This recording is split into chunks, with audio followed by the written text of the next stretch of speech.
Ikaw ba ay nakakaranas ng kamalasan? Meron ka bang pinagdadaanang kahirapan o problemang pang-financial? Naranasan mo na bang mapagtawanan dahil ang dami mong utang at lubog ka sa utang kaya ka nahuhusgahan at napagtatawanan?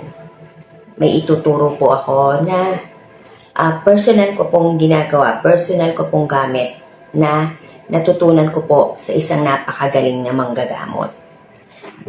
Gagawin nyo lang po ito araw-araw, pagkagising sa umaga at saka bago kayo matulog sa gabi.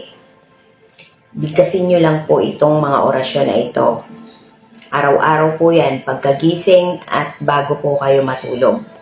At makikita nyo po, unti-unti nyo pong malalagpasan kung ano man po yung pinagdadaanan nyo ngayon. Unti-unti po giginhawa ang inyong buhay at magkakaroon kayo ng chance na makabayad ng utang, na magkaroon ng extra pera para meron pa po kayong ipon at hindi na po kayo uli malasin sa pera. Para po sa kaalaman, iba pang kaalaman, pakipollow po ako or pakishare po itong video para po ma-bless din po ang iba. Maraming salamat po.